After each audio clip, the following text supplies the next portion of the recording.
চলে যায়। বলতো বাবা, এই রাজ শিখেছড়ি কি বুঝবি?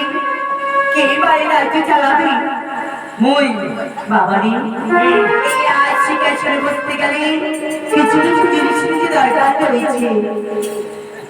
কি বাবারি, কথায় কি বলেছে জানিস বাবা? কি কয়? অবিদ্যাময় জীবন আমার শূন্য, দীক্ষণ নিবান্ধব, আর পুত্র লোকে শূন্য, সর্বশূন্য দরিদ্রতা। হ্যাঁ, এটা ঠিক বলছিস। কেন বাবা? কারণ অবিদ্যাম জীবনও শূন্য, দিক শূন্য, নিবান্ধবা। হ্যাঁ, জীবন শূন্য, সর্বশূন্য হলো দরিদ্রতা। ঠিক। আরে দরিদ্রতা না, দরিদ্রতা। বাবারি, তার মানে কি জানিস বাবা?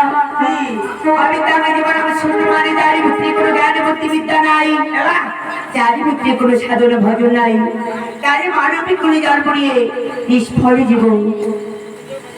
আরে দীক্ষণ নিবান্ধবা, তার মানে কি জানিস বাবা? আশেপাশে গ্রামে যার বন্ধু বান্ধব নাই, তাকে বলে দীক্ষণ নিবান্ধবা। তোর বোধে হারাই বাবা দেখে বাবা, ওই দিদি যাই বৌদি মোর বন্ধু বান্ধবরা করিস না, সুখের দিনের বন্ধু সবাইকে পাওয়া যায়, দুঃখের দিনের বন্ধু কেউ হয় না রে সোনা। সুখে যখনই তুই ভালো দিন যাবে তখন সবাই তোর বন্ধু, যখনই তুই কোনো বিপদে পড়বি দেখবি তোর পিছনে কেউ নেই। তুই একটা লেডি কেন?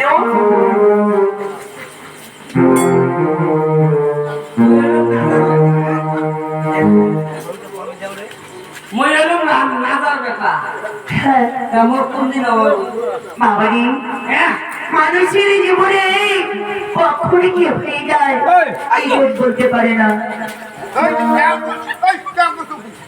কেমন তুই নাজার বেড়া তো মই জমি সেইখান দেবো দোকানের বেড়া তো জমি দেবো কিন্তু নাজার বেড়া তো নাদা কাক কয় নাদাটা কাক কয় এই আমার গ্রামের আমার বাবা হয়েছে সকালে করে ধনী হয় হ্যাঁ হ্যাঁ তা বাবা নাজা হ্যাঁ তারে বেটা রাখাই, এলাই সার আরে রাজা না,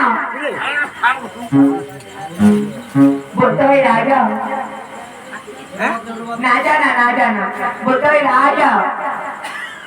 ওই ওই ওই ওই বাবা দেখে বাবা, তুই অনেক বড় হয়ে গেছিস,